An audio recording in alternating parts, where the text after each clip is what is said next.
Everyone, welcome back to our channel chemistry initial. तो पिछले video में मैं आप लोगों को बताई थी कि कैसे फर्स्ट 20 एलिमेंट्स का इलेक्ट्रॉनिक कॉन्फ़िगरेशन के मदद से उनका चार्ज को फाइंड आउट किया जाता है, वो आपको बताऊंगी। तो आज वो वीडियो मैं लेकर आ गई हूँ, और अगर स्टार्टिंग से लेकर आज तक मैंने जो भी पढ़ा है उनमें से अगर आपको कुछ भी डाउट है then you are free to ask me in the comment section at any time. ठीक है, तो without wasting our time let's get started. आज का इस वीडियो स्टार्ट करने से पहले पिछले वीडियो में हम जो पढ़े थे चलो रिवाइज कर लेते हैं। तो आप लोगों को मैं बोली थी हमारा 4 सेल है टोटल, के, एल, एम एंड एन। तो के सेल में मैक्सिमम 2 इलेक्ट्रॉन्स रहेंगे, उससे ज्यादा नहीं रहेंगे। एल में मैक्सिमम रहेगा 8 इलेक्ट्रॉन्स, एम में रहेगा आपका 18 इलेक्ट्रॉन्स एंड लास्टली एन में रहेगा 32 इलेक्ट्रॉन्स। और हम कैसे सब जान पाए? By the help of the formula 2n², जो कि बोर्ड्स लॉ से आया है। तो बोर्ड्स लॉ जब चैप्टर में पढ़ेंगे पता चल जाएगा आपको। ठीक है, और अगर आपका आउटर मोस्ट सेल में 1 2 3 रहे तो वो लूज करेगा इलेक्ट्रॉन्स और स्टेबल होगा प्लस साइन में, और जितना लूज करेगा उतना प्लस के साथ डिनोट किया जाएगा उसे। और अगर आपका आउटर मोस्ट सेल 4 आ रहा है ना, देन वो शेयर करेगा। ये म्यूचुअल शेयरिंग है जो कि 10th क्लास में आपको डिटेली पढ़ने को मिल जाएगा। लेकिन अगर आपका आउटर मोस्ट सेल 5 6 या फिर 7 आ रहा है तो वो इलेक्ट्रॉन्स गेन करेगा, और जितना गेन करेगा उतना वो माइनस के साथ डिनोट करके लिखा जाएगा। क्लियर? तो अभी मैं लेके आ गई हूँ आपका फर्स्ट 10 एलिमेंट्स, इसके बाद और नेक्स्ट 10 एलिमेंट्स के बारे में बताऊंगी। ठीक है, आप देख सकते हैं यहाँ पर आउट ऑफ 10 एलिमेंट्स मैं 2 एलिमेंट्स में ब्रैकेट करके इनर्ट गैस लिखी हूँ। फर्स्ट ऑफ ऑल तो हेलियम जिसका एटॉमिक नंबर 2 है, और एक आपका नियॉन है जिसका एटॉमिक नंबर 10 है। अभी आप सोच रहे होंगे मैम इनर्ट गैस का मतलब क्या है? ठीक है, तो इनर्ट गैस के बारे में डिटेल मैं शॉर्ट्स में बता दी हूँ। ठीक है, उसका लिंक मैं आपको डिस्क्रिप्शन बॉक्स में दे दूंगी, आप वहाँ पे जाकर चेकआउट करके जान लेना पूरा डिटेली कि वो है क्या। ठीक है, तो अभी सेशन स्टार्ट करते हैं। तो जैसे कि आप देख सकते हैं हाइड्रोजन का एटॉमिक नंबर 1 है और उसका इलेक्ट्रॉनिक कॉन्फ़िगरेशन जो कर रहे हैं उसका 1 है। ठीक है, तो इसका सेल को हम क्या कंसीडर करेंगे? के सेल कंसीडर करेंगे। और हम बोले थे के सेल में मैक्सिमम कितने इलेक्ट्रॉन्स रहेंगे? 2 रहेंगे, उससे ज्यादा नहीं रहेगा। लेकिन यहाँ पर के सेल में क्या हो रहा है? 1 इलेक्ट्रॉन्स रहे हैं, तो वो क्या कंप्लीटली फुलफिल है? क्या नहीं है। तो वो क्या करेगा? 1 इलेक्ट्रॉन को लूज कर लेगा, और लूज करने के बाद क्या करेगा? वो उसका नियरेस्ट गैस हेलियम का शेप ले लेगा। ठीक है, तो नेक्स्ट क्या आपका है? हेलियम का तो मैं बोल दी इनर्ट गैस 2 है, वो कंप्लीटली के सेल के हिसाब से वो कंप्लीटली फुलफिल है। ठीक है, तो वो इनर्ट गैस बन गया। ठीक है, नेक्स्ट आपका है 3 में लिथियम। ठीक है, जिसका इलेक्ट्रॉनिक कॉन्फ़िगरेशन करने से 2 और 1 आ रहा है, और मैं आप लोगों को बोली थी 1 है मतलब इलेक्ट्रॉन लूज करेगा तो +1 हो गया, मतलब लिथियम प्लस मतलब Li प्लस लिखेंगे। नेक्स्ट आपका है बेरिलियम, जिसका करने से आपका कॉन्फ़िगरेशन 2 2 आ रहा है, तो Be लूज करेगा तो Be2+ लिखेंगे। ठीक है, मतलब Be2+, ऐसा मत लिख देना +2, ऐसा मत लिख देना, ऐसा लिखना पावर में, इसके ऊपर लिखना। ठीक है, तो 2+ का मतलब क्या है? वो इलेक्ट्रॉन लूज किया है, कितना लूज किया है? 2 लूज किया है, इसलिए वो 2+ लिखा है। अगर 1 लूज करता तो Li+ लिथियम। ठीक है, नेक्स्ट आपका है बोरोन, जिसका कॉन्फ़िगरेशन 2,3 आ रहा है। ठीक है, तो 3 आ रहा है मतलब ये भी लूज करके स्टेबल हो जाएगा। 3 इलेक्ट्रॉन लूज कर देने से तो ये 2 ही रहेगा ना के सेल में, राइट? तो आपका क्या हो जाएगा? B3+, वो 3 लूज कर देगा, किसी को दे देगा, भाई ले ले तुम इससे। ठीक है, नेक्स्ट आपका है कार्बन, जिसका इलेक्ट्रॉनिक कॉन्फ़िगरेशन से 2 4 आ रहा है, तो 4 है मतलब आउटरमोस्ट सेल में ये शेयर करेगा। ठीक है, कार्बन टू कार्बन या फिर अदर एलिमेंट्स के साथ म्यूचुअल शेयरिंग है, 10 में पढ़ोगे कार्बोनेट कंपाउंड में। नेक्स्ट आपका है नाइट्रोजन, जिसका एटॉमिक नंबर 7 है, तो 2,5 आ रहा है। हाँ, अभी आप लोग बोलोगे मैं यहाँ पे तो 2,5 है, आप -3 क्यों लिखे? आप लोगों को मैं बताई थी अगर 5 6 7 है मतलब वो इलेक्ट्रॉन्स गेन कर रहा है, और अगर वो गेन कर रहा है तो माइनस साइन के साथ उसको डिनोट किया जाएगा। अच्छा, मैं आप लोगों को क्या बोली थी कि outermost shell completely fulfil होने के बाद वो स्टेबल हो जाता है। तो जैसे कि यहाँ पर के सेल में हाइड्रोजन में देख सकते हैं आप, के सेल में कितना 1 है, 2 नहीं हुआ है, मतलब उसे और 1 इलेक्ट्रॉन चाहिए जिसके वजह से वो 2 हो जाएगा और के सेल आपका पूरा कंप्लीट हो जाएगा। तो इसलिए वो क्या किया? 1 इलेक्ट्रॉन लूज करके उसका नियरेस्ट इनर्ट गैस हेलियम का शेप ले लिया। ठीक है, लेकिन वो यहाँ पर क्या करेगा? ठीक है ना, यहाँ पर क्या करेगा? ये कौन सा सेल है? एल सेल, क्योंकि ये वाला फर्स्ट के सेल है।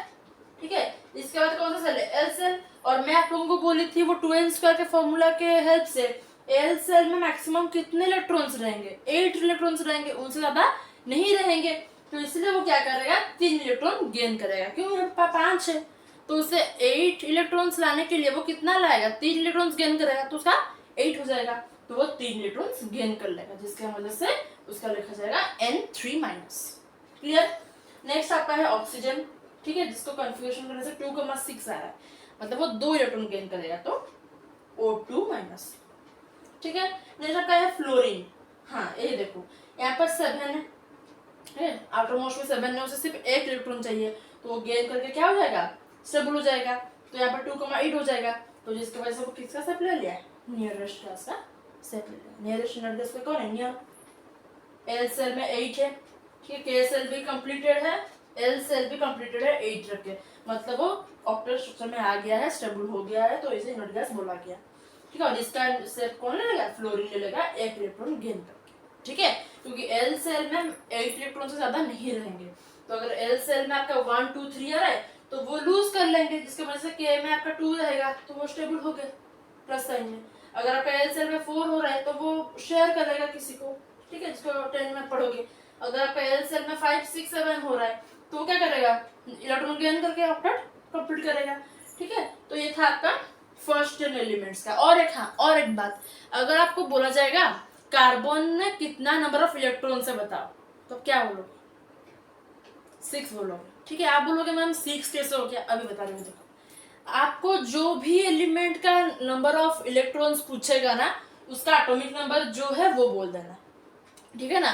कार्बन का एटॉमिक नंबर क्या है, 6 है, तो कार्बन में कितने नंबर ऑफ इलेक्ट्रॉन्स है, 6 है। ठीक है, atomic number of an element is equal to number of electron of that element. ठीक है, एक एलिमेंट का एटॉमिक नंबर जो है उस एलिमेंट का नंबर ऑफ इलेक्ट्रॉन्स भी उतना है। ठीक है, समझ में आ गया। तो आर्गन में कितना नंबर ऑफ इलेक्ट्रॉन्स है, 18। कैसे, क्योंकि आर्गन का एलिमेंट एटॉमिक नंबर क्या है आपका, आर्गन का एटॉमिक नंबर 18 है, हम सबको पता है, तो उसका नंबर ऑफ इलेक्ट्रॉन्स भी 18 होंगे। ठीक है, जैसे कि आपका हाइड्रोजन हुआ, हाइड्रोजन का एटॉमिक नंबर क्या है, 1, तो उसका आपका नंबर ऑफ इलेक्ट्रॉन्स भी रहेगा 1। लिथियम का आपका जो इलेक्ट्रॉनिक बोल रही हूँ, लिथियम का एटॉमिक नंबर 3 है, तो उसका नंबर ऑफ इलेक्ट्रॉन्स भी 3 होंगे। क्लियर। अभी मुझे कमेंट सेक्शन में बताओ, नाइट्रोजन, ऑक्सीजन, नियॉन, कैल्शियम, ठीक है, इन चारों का नंबर ऑफ इलेक्ट्रॉन्स कितना है, मुझे कमेंट सेक्शन में बताना, ये होमवर्क। ठीक है, नेक्स्ट क्लास में आप लोगों में उसका आंसर बोल दूंगी। ठीक है, तो चलो अभी स्टार्ट करते हैं नेक्स्ट 10 एलिमेंट्स के बारे में। यहाँ पर मैं नेक्स्ट 10 एलिमेंट्स लेके आ गई हूँ। ठीक है, यहाँ पर सिर्फ एक ही इनर्ट गैस है जो कि आर्गन, ठीक है, इसका एटॉमिक नंबर है 18, और जैसे कि मैं आप लोगों को बताई, तो इसका एटॉमिक नंबर 18 होता है, इसका नंबर ऑफ इलेक्ट्रॉन्स भी 18 रहेगा। ध्यान से ये बात याद रखना, कोई भी एलिमेंट का अगर इलेक्ट्रॉन्स पूछा जा रहा है तो उसका एटॉमिक नंबर बोल देना। ठीक है, अभी आपका है सोडियम। ठीक है, सोडियम का कितना है, 11, तो 2 8 1, 11 मतलब 2 8 1 कि नहीं, 2 + 8 10 + 1 11। तो के सेल में कितना मैं बोली थी, मैक्सिमम 2 रहेगा, यहाँ पर 2 है, मतलब ये फील्ड है। एल में कितना रहना चाहिए था बोली थी मैं, 8, ये भी फील्ड है। अभी एम में कितना बोलते हैं, 18, उससे ज्यादा नहीं रहेगा। तो अभी एम में कितना रह रहा है, 1 रह रहा है। ठीक है, 11 बोला है ना, 2 + 8 1 11 है, मैं और तो 5 8 नहीं कर सकती ना, तो यहाँ पर कितना रहा, 1 इलेक्ट्रॉन। तो मैं क्या बोली थी, आउटर मोस्ट में 1 है, मतलब वो क्या करेगा, लूज करेगा। अभी वो लूज नहीं किया गया है, तो आउटर मोस्ट हमारे लिए ये है, लेकिन जब इसे हम लूज कर देंगे, तो लूज करने के बाद हम किसको कंसिडर करेंगे आउटर मोस्ट इलेक्ट्रॉन, इससे बोलेंगे, तो हो गया कि नहीं स्टेबल, एक लूज किया तो एन प्लस लिखा। ठीक है, वैसे मैग्नीशियम का आउटर मोस्ट 2 है, लूज कर लिया, Mg2+ बन गया। ठीक है, एल्यूमिनियम का वैसे आउटर मोस्ट 3 है, लूज कर देगा, Al3+ हो जाएगा। ठीक है, आप बहुत जगह सुने होंगे Cl-, Al3+, Mg2+, वो सब है ना, इसी के थ्रू से ही निकलता है। क्लियर। नेक्स्ट है आपका सिलिकॉन, लास्ट में 4 है, शेयर करेगा। तो कार्बन और सिलिकॉन के बारे में आप कार्बोनेट्स कंपाउंड क्लास 10 में पढ़ लेना। ठीक है, वो कोवलेंट बॉन्ड है, उसको जब जाएंगे तो पढ़ाएंगे तो समझ में आ जाएगा आपको। नेक्स्ट यहाँ पर आउटर मोस्ट में कौन है, 5 है, 15 है, तो 2 8 5, तो ये 3 इलेक्ट्रॉन लूज करेगा, क्योंकि वो 3 इलेक्ट्रॉन अगर गेन कर लेगा, लूज बोल दी सॉरी, अगर 3 इलेक्ट्रॉन वो गेन करेगा तो कितना हो जाएगा, 8 इलेक्ट्रॉन हो जाएगा, और आउटर मोस्ट 8 होगा, मतलब ऑब्वियसली वो एक स्टेबल फॉर्म में आ जाएगा, तो इसलिए क्या करेगा, स्टेबल होने के लिए 3 इलेक्ट्रॉन्स गेन करेगा। ठीक है। जब वो लूज करता है ना, अगर कोई भी इलेक्ट्रॉन वो लूज होता है, वो बोलता है भाई ले जा, तू मुझसे ले जा। लेकिन जब वो गेन करता है ना तो बोलता है भाई दे मुझे, तू जितना हो सके। ठीक है, तो उसे 3 इलेक्ट्रॉन की जरूरत है, तो क्या करेगा, गेन करेगा। जिसकी वजह से 3 गेन किया तो 3 माइनस, 5 गेन करता तो 5 माइनस। ठीक है, नेक्स्ट आपका है 6 एटम। तो इसे कितना चाहिए स्टेबल होने के लिए, 2 चाहिए, तो वो क्या करेगा, 2 गेन करेगा, इसलिए H2 माइनस। तो 2 गेन किया स्टेबल फॉर्म में होने के लिए, तो 2 गेन करेगा तो 8 हो जाएगा, स्टेबल फॉर्म में आ जाएगा, इसलिए 2 माइनस। वैसे इससे अभिन्न है, 1 इलेक्ट्रॉन जाएगा तो 2 8 हो जाएगा, तो ये 1 लूज किया तो Cl माइनस। और हाँ, तो Cl माइनस है मतलब वो नियरेस्ट इनर्ट गैस का शेप ले लिया। तो आप एक चीज नोटिस कर चुके हो, जितने भी हम 1 से 20 एलिमेंट तक लिए, उनमें से आपका जो जो इनर्ट गैस के जस्ट ऊपर एलिमेंट्स है, जैसे वो लोग उसका शेप ले रहे हैं। जैसे कि आप यहाँ पर खुद ही देख लो, आपका जो क्लोरीन है, ठीक है, वो क्या कर रहा है, उसका नियरेस्ट गैस आर्गन का शेप ले रहा है, एक गेन करके। हाइड्रोजन केस में वही हुआ, वो एक लूज करके उसका नियरेस्ट गैस हीलियम का ले लिया। हाँ, फ्लोरीन उसका एक इलेक्ट्रॉन गेन करके उसका नियरेस्ट नियॉन का फॉर्मूला, मतलब नियॉन का शेप ले लिया। तो ये चीज हमें से याद रख लेना, ठीक है ना। जो इनर्ट गैस है, जो इनर्ट गैस है उसके जस्ट ऊपर वाला एलिमेंट, सब नहीं, जैसे नियॉन के जस्ट ऊपर फ्लोरीन है तो फ्लोरीन उसका शेप लिया, ऑक्सीजन ने। ठीक है, तो जो भी इनर्ट गैस है उसके जस्ट ऊपर वाला एलिमेंट उसका शेप लेता है। ठीक है, आप खुद यहाँ पर 3 केस में देख चुके हो, हाइड्रोजन केस में, फ्लोरीन केस में, यहाँ पर क्लोरीन केस में आप देख पा रहे हो। आज दोनों आपको पता चल गया, आफ्टर मोस्ट 8 है मतलब वो ऑलरेडी स्टेबल हो गया ऑक्टेट कंप्लीट करके। जैसे 19 है तो 2 8 8 1 हो गया, वो एक लूज कर दिया, तो आफ्टर मोस्ट अभी किसे कंसिडर किया जाएगा, 8, तो वो लूज किया तो K प्लस। यहाँ पर 2 है, 2 लूज किया तो Ca2 प्लस। हाँ, अभी आप लोग पूछोगे कि मैम ने तो कहा था K में मैक्सिमम 2 रहेगा, यहाँ पर 2 है, L में मैक्सिमम 8 रहेगा इलेक्ट्रॉन्स, यहाँ पर भी 8 है, और मैम ने कहा था कि M में मैक्सिमम 18 इलेक्ट्रॉन्स रहेंगे।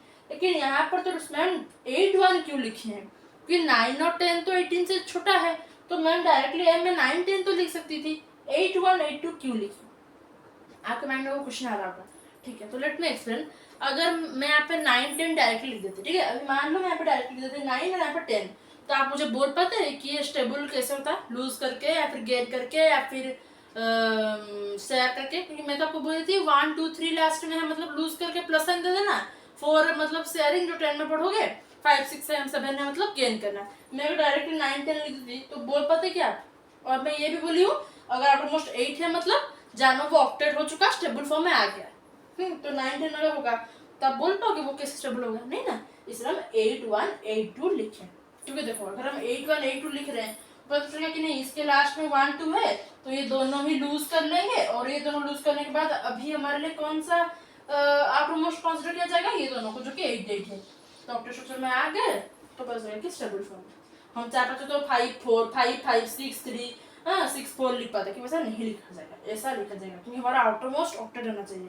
तो यहाँ पर शेयर करने के बाद ये दोनों 8 8 फॉर्म में आ रहे हैं ना, तो ऑब्वियसली यहाँ पर वो शेप ले लेंगे और क्या बन जाएंगे, स्टेबल बन जाएंगे। तो इतना ही आपका है, और आई होप आपको समझ में आ गया होगा। और अगर ये आपको समझ में आ गया होगा ना, देन आप इजीली कोई भी एलिमेंट का इलेक्ट्रॉनिक कॉन्फ़िगरेशन कर पाओगे। तो अगर आपको आज का वीडियो अच्छा लगा then don't forget to like share and subscribe. अगर आज का वीडियो को लेकर कोई भी डाउट है या फिर स्टार्टिंग से लेकर आज तक कुछ भी डाउट है, then you are free to ask me in the comment section. तो मिलती हूँ अगले वीडियो में, और अगले वीडियो में मैं आप लोग बताऊंगी कोई भी कंपाउंड का मॉलिक्यूलर मास कैसे निकाला जाएगा। तो तब तक के लिए बाय बाय, टेक केयर।